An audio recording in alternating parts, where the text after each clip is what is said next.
Welcome, I'm Kinetic Symphony. This is Dave. I hunt down and report on weird and true mysterious stories, from glitches to the supernatural. Case file number 1989, written by Outside Pain 4561, Victoria's Secret. This incident happened about 3 years ago. I work in healthcare as a patient care technician. Basically a CNA, but in a hospital instead of a nursing home. During this particular night shift, my responsibility was to sit with a confused patient to keep him safe. He had dementia, so he would try to get up, wander around, or pull out his IVs. My job was to make sure he didn't get up on his own, to prevent falls, and to keep him from pulling out any lines. This kind of sitter role is pretty common for confused patients in hospitals. The patient was in his 80s, and he was so confused he didn't even know his own name or where he was. Things were going smoothly. He fell asleep around 11 p.m., but then woke up around 1 a.m. and looked over at me. To get my attention, he said, "Hey, Victoria." That's not my name, but since he was confused, I didn't think much of it at first. I told him my actual name and asked if he needed anything, but he kept calling me Victoria 3 more times. Here's where it got strange. My parents almost named me Victoria. It came down to that or my real name. They ultimately chose my name because my dad wasn't a fan of Tory spelling. The names aren't even similar. I asked the nurse if this patient had any family members named Victoria, or had previously had a nurse by that name, but there was no connection. No family member, spouse, or prior caregiver with that name. Trying to shake off the odd feeling, I told myself it was probably just confusion. But a short while later, he started singing the theme song to the Beverly Hillbillies, and that's when I really got chills. When I was little, my parents used to recite that theme song as if it were a bedtime story when my siblings and I asked for a story. The whole situation gave me an eerie feeling, like this man somehow knew things about me, even though we had never met. There's no way he could have known any of my family. This was in my college town, far from where I grew up.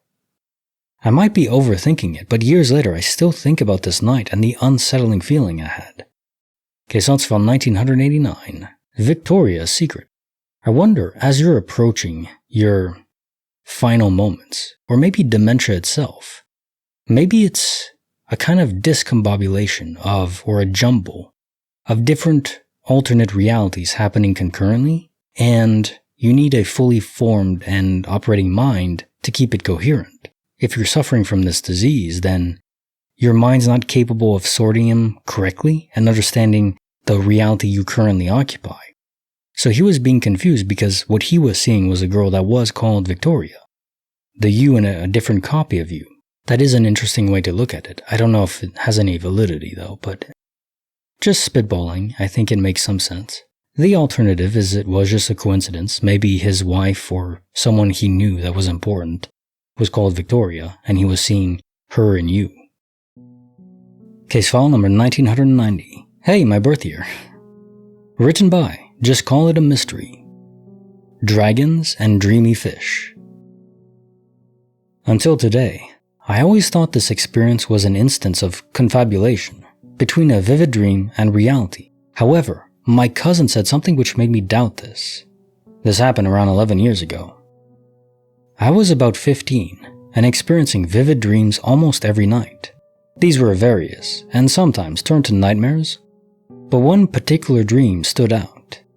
In this dream, a guy from my business class gave me a necklace as a gift. It was a pretty common design of an opal surrounded by a dragon. I can find something similar on Etsy today. However, at the time, it wasn't really something I'd seen before.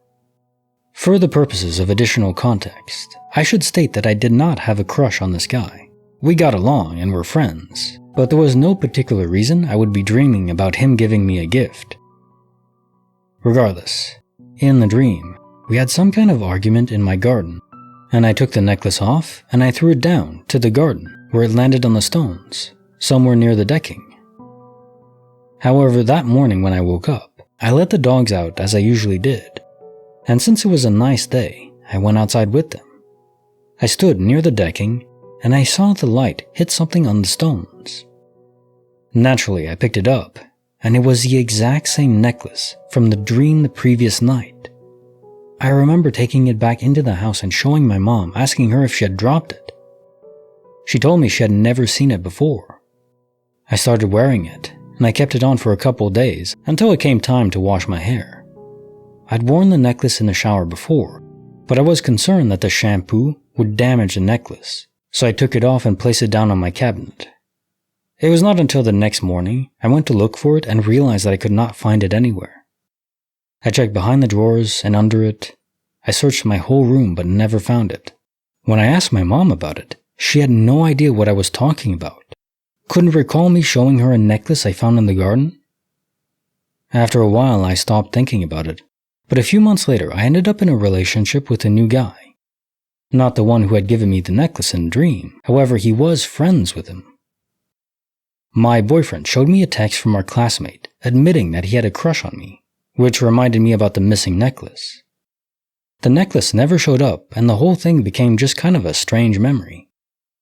I figured maybe the vivid dream around this time had caused a memory distortion. That was until today. I was browsing Etsy looking for a necklace for my niece and asking my cousin for her opinion. We saw a similar looking necklace, and I immediately thought back to the necklace which had gone missing. Then my cousin made a comment that it was similar to the one I used to wear and asked what happened to it. I had never told my cousin about the story before, and I asked her what she remembered, and she just said she can remember me wearing something similar. But then one day I'd moved on to a different necklace, and she always believed I simply got bored of it. Caissons from 1990, Dragons and Dreamy Fish. So here's the question. Did your dream self conjure this necklace to bring it there? Or maybe not conjure it from nothing, but pull it from somewhere else? Or was it always there, and maybe you had realized this subconsciously, going out into the garden earlier that day or a day or so ago? Your subconscious incorporated this into the dream, so then you'd find it later on. Either way, maybe the second isn't a glitch, but it still fascinates me because of how incredible the mind is, even at base level. That said, it doesn't explain why your mom didn't remember you talking about the necklace, but your cousin did. So it's still the same universe. Maybe your mom just has a bad memory. I'm not sure on that one. Now time for the joke of the day. My wife called to tell me she saw a fox on the way to work. I asked her how she knew it was on its way to work. She hung up on me. What does the fox say? Like the video, subscribe, hit the bell. Kinetic Symphony signing off.